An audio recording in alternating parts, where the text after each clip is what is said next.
Welcome to the football show on PLZ Soccer's YouTube channel. Don't forget to hit that subscribe button to become part of the football family. I'm Peter Martin, Alan Ruff and Gordon Parks here with me on the show today, and thank you to you for your tremendous support across all our programming. There's lots more to come that I think you're going to enjoy as we count down to the weekend's football and the Dundee derby, no less. And there's a small matter of Rangers versus Celtic as well to look forward to. The Scottish Premiership, we'll discuss that as well as some of your points over the last couple of days. But I think more importantly, obviously, there are games that go on right when our show goes out. So we'll discuss them when they are finished. But as far as Scottish football is concerned, Ruffy, I think we're in a situation this week where it could be absolutely abysmal because Aberdeen and Hibs are on the edge of a cliff, staring and thinking this is the end of the aspirations of trying to get to Europa League. Might have to drop into the conference, which doesn't bring as much money.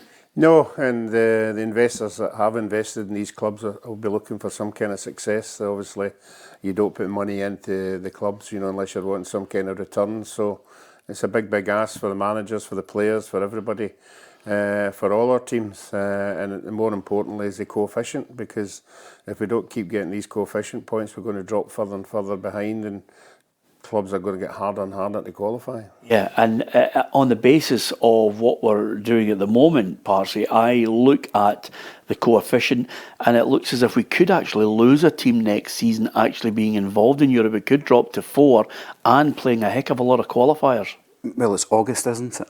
Every August we have these navel-gazing post-mortems about teams in Europe, Scottish teams getting outclassed routinely, but outclassed by teams that we should be matching budget-wise. Another depressing August. Whose fault is it? Listen, SFA came out with a white paper last summer. Andy Gold went on TV and radio. It was a document which was designed to try and address fundamental problems. And fundamental problems are we don't have the development strategy that's producing players at the calibre that other nations do. We have fundamental issues with recruitment and bringing in mediocre players, a lot of them from down south and beyond, that strangle any opportunity that some of the young players that have got ability to come through. I think there are real core issues that nobody's prepared to address, and we'll be sitting here next August, a team down with the same problems facing us. Yeah, I mean, honestly, Ruffy, if I can think right across my entire career, as a youngster it was slightly different because you were watching Aberdeen and Dundee United go about their business in the proper way. Now, I'm not talking about long-term contracts, by the way, but I'm talking about there was a lot of players, good technical ability. Dundee United probably denied a place in the 1984 European Cup final by a referee who was well dodgy. And then you've got Aberdeen who win the Cup Winners' Cup and the Super Cup. So you had that. You had what I would call was mediocre years of Celtic and Rangers, because after about 1978, I think Rangers had a really good performance against PSV Eindhoven. But other than that, Celtic and Rangers didn't really do a lot in European football till later on, once we hit the new millennium. So it's been poor, and I think, as Parsley says, we always try and look at it once we're bombed out of these competitions and we start, as he said, navel-gazing. But I look at it and I say the structure's wrong, I think the recruitment's wrong, I think the development's wrong, and I think also some of the chairmen and the managers need to take accountability as well. Yeah, that's where you start, because both of you have hit everything, all the points that why we're struggling. I think the biggest problem is there is a more of an influx in our foreign players. There's no doubt about that, more than ever. I think if you look at I think it was you touched on it this weekend, how many Scottish players were playing in eight of the games, and if you're a young player coming through the ranks, and let's not forget about it, a lot of these, I'm not just picking out Rangers and Celtic, but these young players go to clubs at 10 years of age, and they sit there for 8 years waiting on a chance, thinking they're good enough, and then they possibly get to 18, and then all of a sudden there's no avenue for them to get in the team, because the team in 8 years' time are now bringing in foreign players. So yeah, but can I just back that? Can I maybe defend some of the foreign players, just in case everybody thinks that the programme is suffering from xenophobia here. There are some good foreign players that add to the country. You know, we are in a very dangerous situation politically at the moment, with people dividing the country and demonising certain groups of people. When it comes to football, we don't give our academy players the chance to progress. That's the first thing. But I think foreign players are more than welcome, providing they are better than the quality that you have in the country. And I think from that point of view, I think a lot of foreign players, partly, are getting rubber stamped to get into the country when they really shouldn't be getting into the country to play. That's above my pay grade, that question. Listen, if we just stick to the football, I think a lot of players are getting rubber stamped because they use it as a platform to go England. They use it as a platform to get paid more than they would get elsewhere. And I think if I kind of mentally just scan the Premiership, I don't see very many quality foreign players that are enhancing the game here. Yeah, but are we being a group of people who are maybe not looking at it? You know, I can see and I can hear some people in officialdom, you know, sitting in their high chairs right now going, they don't know what they're talking about, because all of Europe is,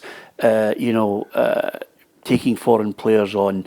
It's all across the Premier League. There's not that many English players playing in the percentage-wise in the absolute top teams in England.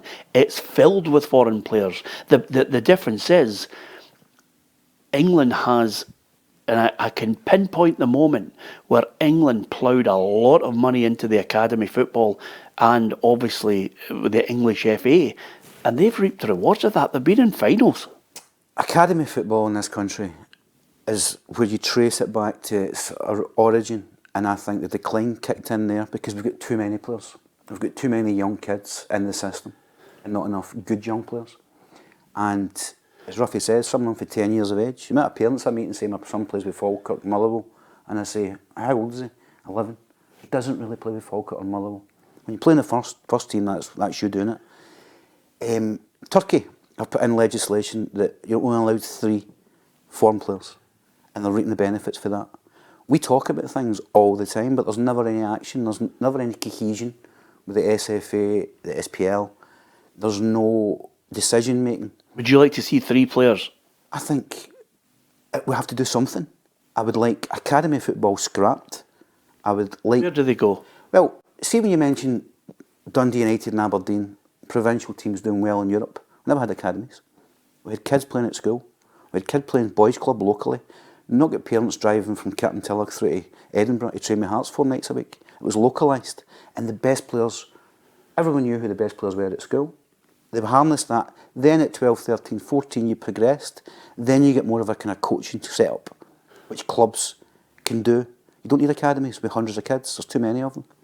And is the coaching right? No. Coaching's about, a lot of the time is about the coaching. And a lot of kids, that kind of young desire to go and show yourself and do tricks, be clever, individualism is coached out of players because coaches want you to play systems that suit them. And the ball's more often than not passed to the side or backwards. You can teach kids how to pass a ball at 14, 15. You can't teach them how to dribble and do things and think for themselves. That comes between the ages of organised football kicks in at 10, 13, 14, then you start becoming more structured in your coaching. Do you agree with them, Ruffy? Well, I'm not privy to what's happening in coaching just now because I don't do the coaching stuff. Tam does, who's on the show, and the most of the stuff that Tam tells us when he's doing the elite football, the elite guys, clubs down south are now identifying these elite players, and they're not even getting to their own clubs. They're not getting to whatever they're groomed to go to. Rangers, Celtic, Hibs, Hearts. English clubs are now going, this is a prize picking here. Yeah. I'll just pick the best one. And the point I was trying to make was these young kids now see that there isn't an avenue to get into the big team. So they're now going, well, why hang about here for another 5 years? So I'm going to go off. Yeah, and that's when we're losing a lot of them. But should we not then say to ourselves, okay, there has to be, one, a structure and a platform for the kids that don't get cherry-picked? Should we be looking at the way it was in your day where you're trying to develop players almost like a greater percentage of players that are available, and you say, okay, if these are cherry-picked to England, if we've got the coaching right and we offer them a pathway which involves changing various things, then maybe they will become better players. Because I didn't think, you know, and I'm not at any level at all, right? And you've played professional football, and I've played with you regularly, and I've played with a lot of professional footballers. Some of them, I'm absolutely lucky that I played with some of the best footballers this country has ever developed. And when I was younger, I wasn't good enough to in any way get to professional. But when I started to play with better players, I became a better player. I would play every night. Tam Burns would phone me out and I'd go and play professional games. The amount of professional footballers would phone me and say, by the way, come and play with us. Play in this game. And it was like ex-pros are all playing. And I could hold my own because I was watching and was becoming better with them. If you stand next to Derek Ferguson, you're a better player. If you play with Tommy Burns, you're a better player. If you play with John Robertson, they tell you things and you become a better player. And honestly, by the time I got to about 28, 29, I thought, I'm 10 times better than I was when I was younger. younger. Let me ask you a question. You're a talented footballer. I've played with you, right? Now, you never got to the level. But see, when you were younger, a teenager, early teens, Yes. who did you play with? Just the boys' clubs around here. Right. How often did you actually play? Regularly. Regularly? Yeah, I played football every day of my life. Right. We don't do that. There's another But point. you don't right? see the facilities to do it. No. I keep harping back on a lot of the older guys who watch the show, and I drove by it the other day. I keep talking about in Govan, the 50 pitches. Yeah. There was 50 pitches. And the 50 pitches were full in the morning, and the 50 pitches were full in the afternoon. Now, that's all kids playing football. Yeah. Whether they go into another level or whatever, but they're playing all the time. I drove by there the other day, there's only 2 pitches. Yeah. So when there's nobody playing. When I moved to Edinburgh, Ruffy, even from the west, from playing there, when I moved to Edinburgh, I still played every day with all different types of clubs. And absolutely loved it. And you develop and you get better. We don't even have a good reserve league where you can play with men. But they've damaged it, right? For some reason, we don't have a Premier Reserve League. For some reason. Yeah. We've got B League. Finance, they don't want to pay the money. I played with Easter Craigs most of my young developing years, and they were the best team in the country. And the amount of players that went to a far higher level than I did was incredible. And we had under 10s all the way through to under 18s, and all the clubs came and cherry picked the best players. We don't have a youth system now. We've got a youth league which doesn't address the problems that I'm talking about because there's too many players and we do not have either facilities or the boys' club structure now to allow late developing players who just want to go and enjoy themselves. We don't have that. And with that in mind, Ruffy, I reckon, you know, on Thursday, you know, apart from obviously Aberdeen will be guaranteed conference, I can't see Aberdeen and Hibs winning their games. I see FCSB, you know, easily beating Aberdeen, and I think Legia Warsaw will take care of Hibs. And if they don't, and Hibs somehow manage a result, well, fair play to them. Roll on. I am there to be corrected. It's a toss of the coin, isn't it? I think in the evidence of what we saw, Aberdeen couldn't beat 10 men, you know, and on the evidence of that, you would think they'd be stronger at home with 11 men. You know, the Hibs one, I think, is in the balance. I just think defensively they were a bit weak, you know, but they really have to up their game as well. So I think these 2 games are on a knife edge. You know, it's how it goes on the night. There's a disparity in quality and class. Yeah, but I think there's also a style apart. I don't think Scottish clubs. I don't think they know how to play European football. No, I think we spoke about this. The ability for players to take the ball in tight areas and trust their teammates and press when you're supposed to press is different from continental teams than it is here.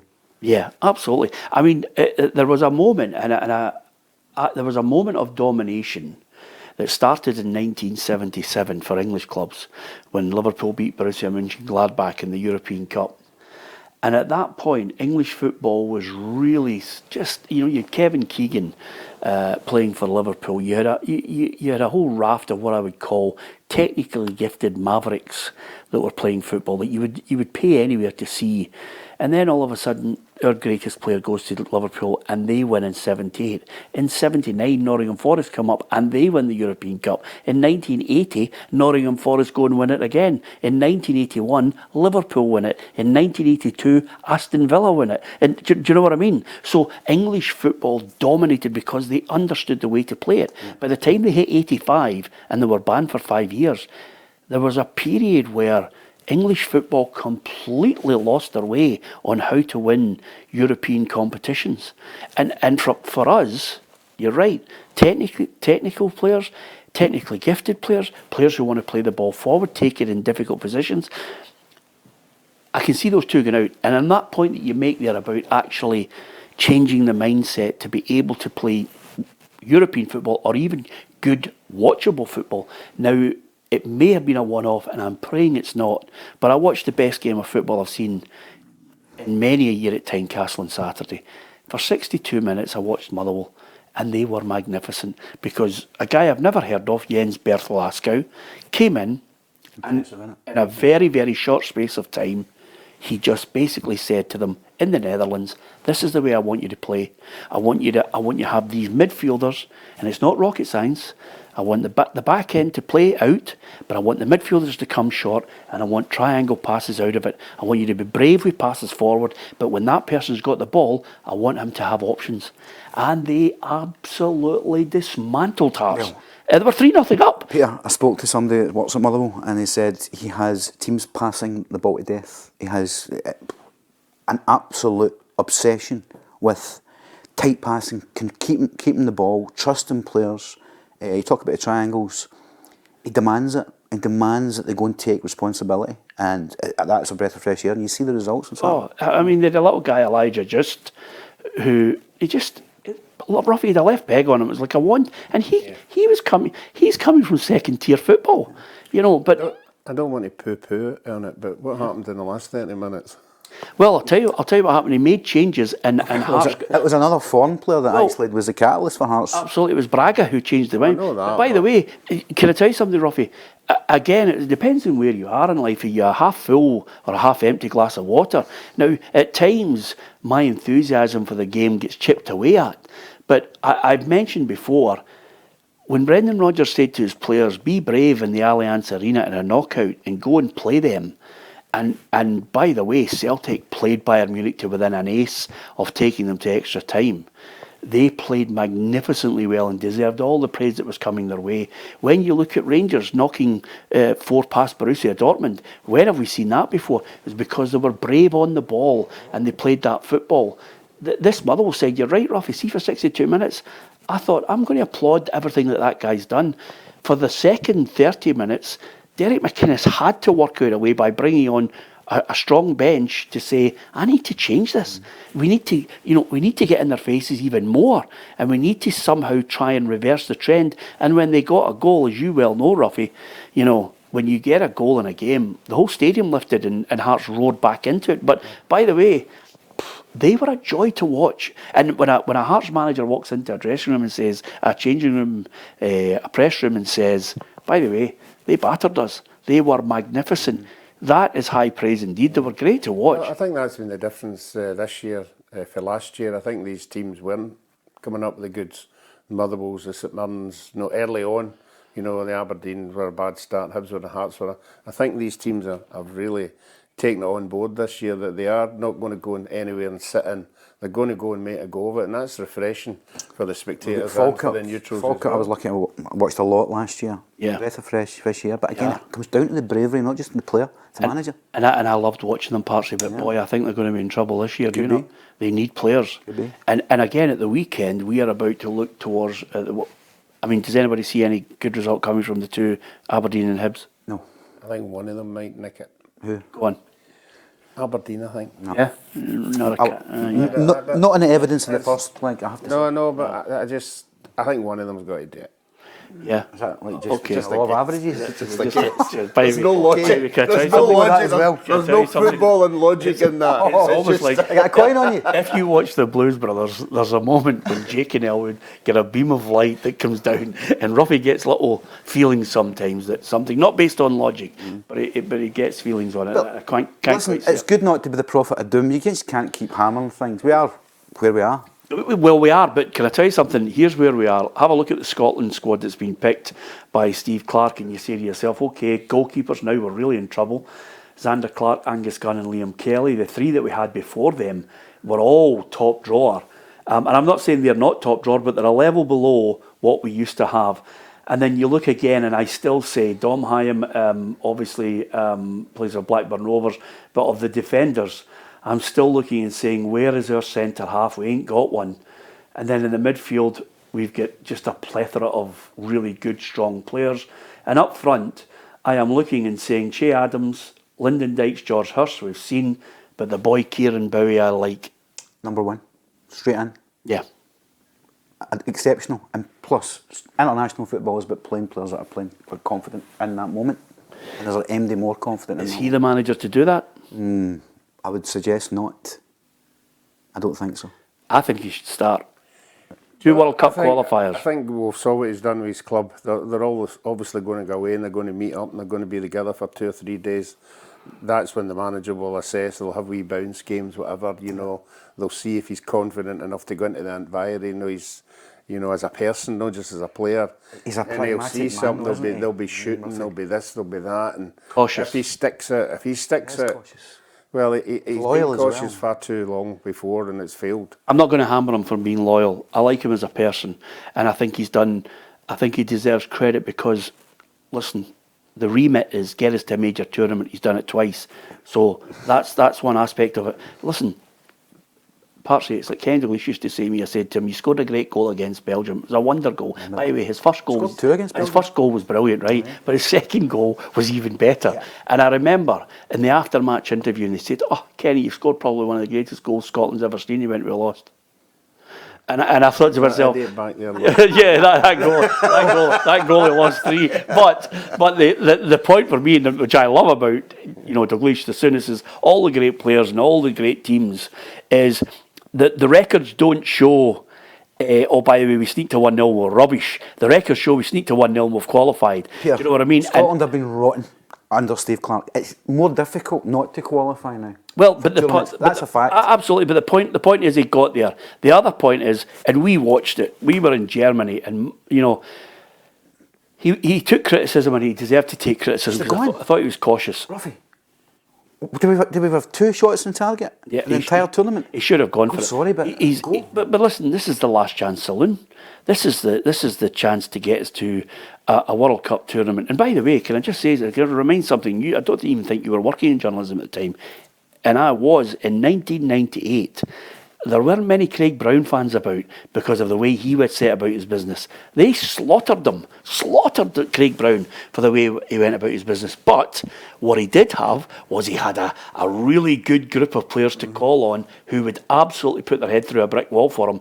And they had qualities. Craig was a terrific manager. I played in a game under him. A terrific way of making you feel good about yourself, which is a very basic thing. Steve Clarke should have gone when he basically dictated the terms of his own stay and his contract, and maybe he'll do this and maybe he'll do that. We've been howling under Steve Clarke for too long. I think if we're a serious football nation, we should have made a serious decision and it should have gone after the Euros. So, a board problem. I just don't think, I think they sit in a comfort zone. I think Steve Clarke's a great guy, I really like him, but I think he's far too, he lacks charisma, his teams lack charisma, personality, one-dimensional, pragmatic. Breath of fresh air, get somebody else in, it's a wee bit of vision. He's been very fortunate, the group of players we've got are the best, midfield particularly. Scott McTominay's I think he has struggled. career saver for Scotland. Has struggled with a forward. There's no doubt about that. He has that has been the main. No, we haven't had 2 centre halves or a forward. Yeah. So if you can't defend and you can't score goals, there's a slight.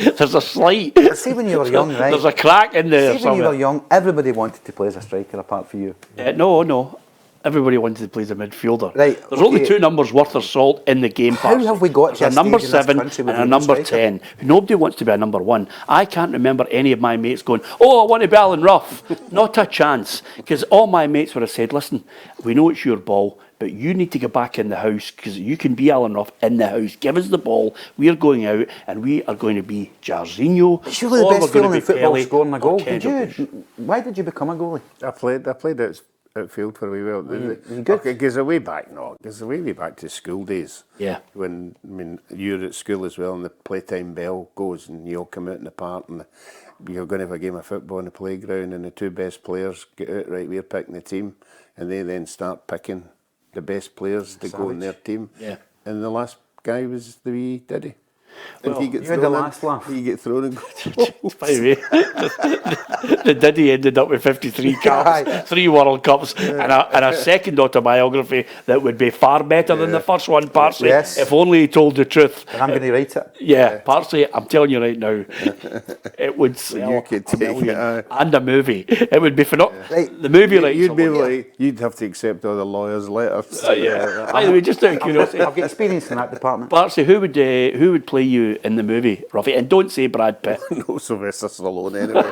He was murdered in Good that question, film. actually. Who would play him? Do you know what? It's a kind of a. It needs to be somebody who's got personality and that ability to, just that ability to think they're absolutely, Waiting for the next word to just come out. that ability to Don't think they're say it. absolutely bomb-proof when they're younger. You know what I mean? Yes. You know, one of those guys. I mean, in Parsley, one of those guys who walks across the dance floor in Glasgow at the peak of when Glasgow had lots of great nightclubs. Now, I would walk across that dance floor and I'd think, you know what? I think I'm going to take a custard pie here. Not him. He'd walk across the dance floor and think, there's 3 Miss Worlds here. One of them's bound to say yes. Who's the Scottish actor that moved to America that does action films? Jared Butler. That's the one. Yeah. Would you be happy with that, Ruffy? More than happy with that. What is the point? Is there an illness then in our coaching system that we don't have a decent striker to pick? Well, Is it not a kind of suggestion that our structure is designed for midfield players to pass the ball backwards? yeah. But do you want me to tell you? Do you want me to tell you what we don't do?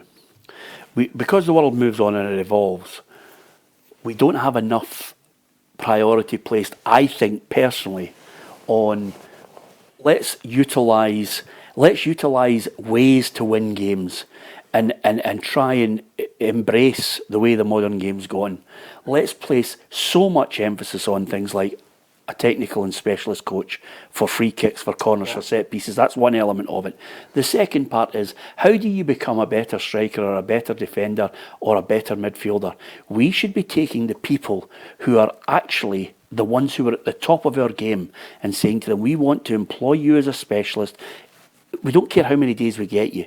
Just take an Ali McCoist, a John Robertson, a Kenny Dalglish, anybody that was great strikers, a Joe Jordan, and say, listen, even for a talk-in day, tell us what's required to play that football. Joe Jordan could sit for hours and say, this is how you hold it in, this is what you do when you're playing against players. In the midfield, this is what you do.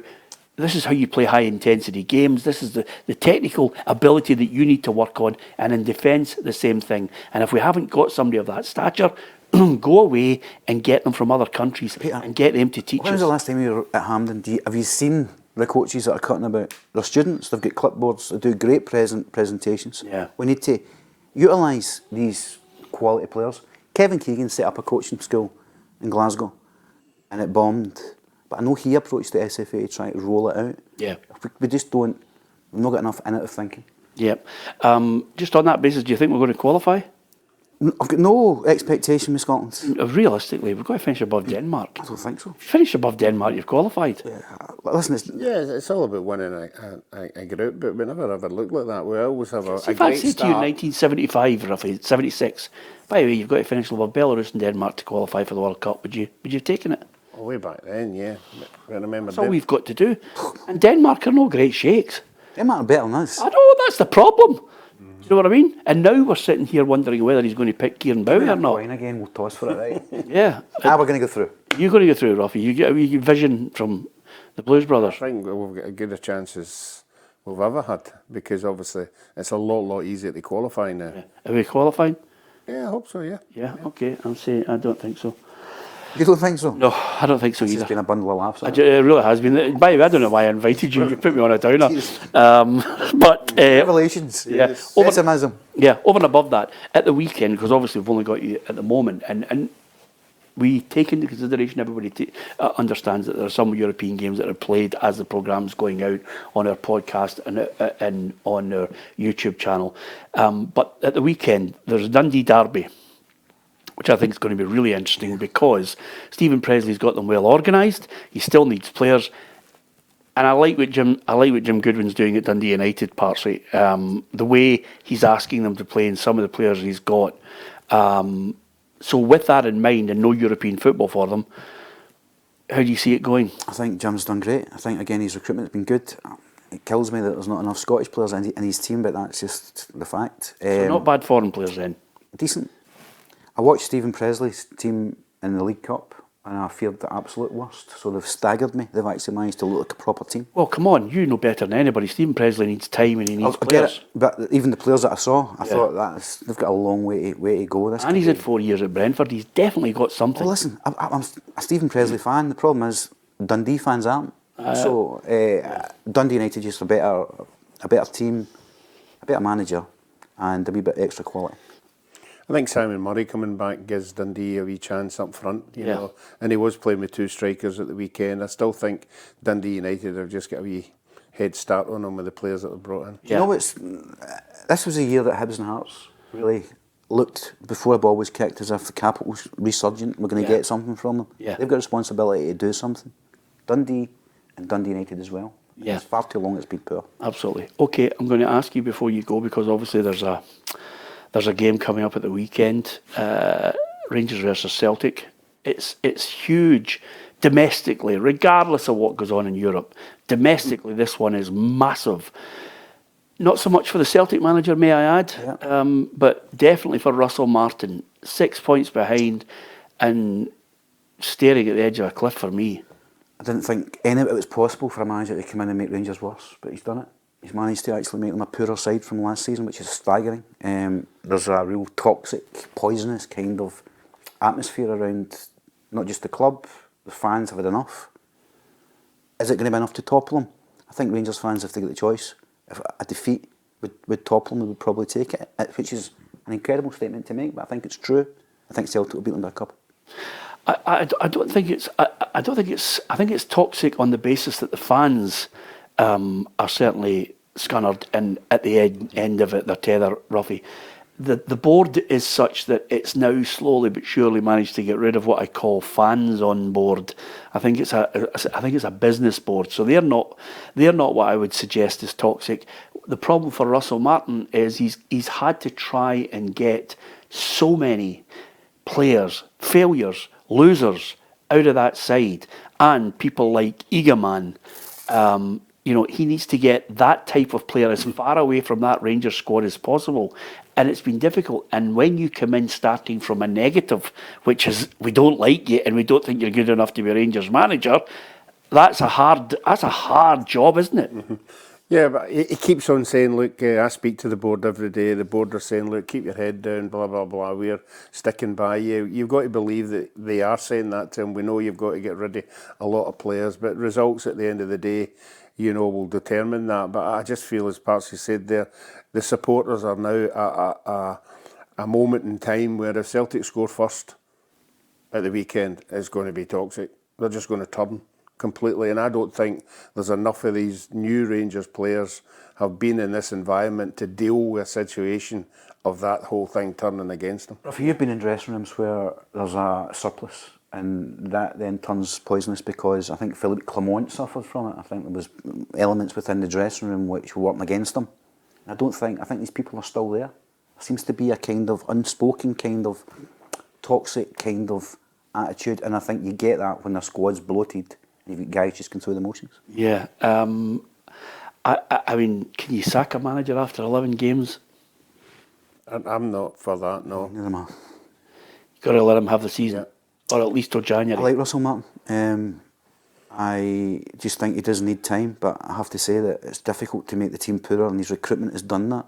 Guys like Max Aarons are a million miles away from being Rangers quality. Yeah. I don't think they're Champions League quality as a team.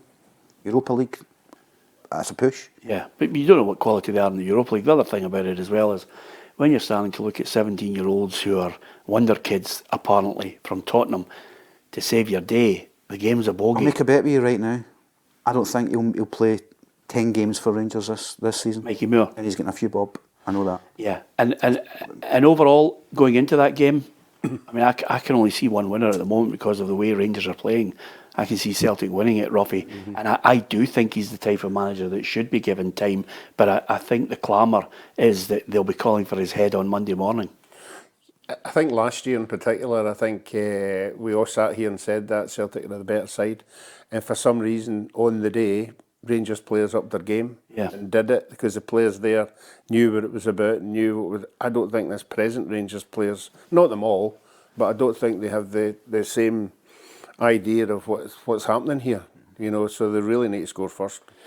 Okay, you can give us your thoughts on all things football. As ever with the Football Show, we're delighted that you offer your opinion. And of all weeks, like this week, we always say try and offer an opinion and realise it's only football. It's not life or death.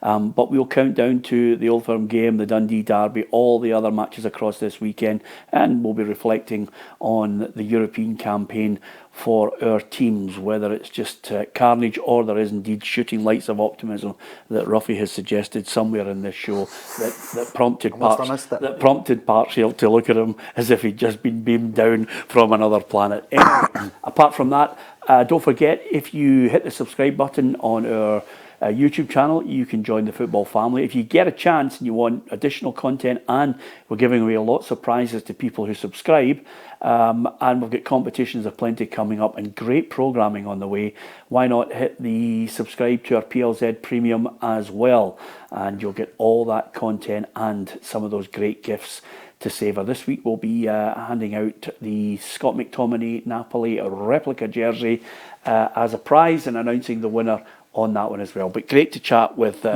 Partsy and Ruffy again, possibly for the last time. If you're listening in the podcast, you don't need to worry about what he's wearing. If you're watching right now, you are thinking to yourself, Ruffy was down to the last two bits of clobber in his wardrobe and he just put them on and they don't go together.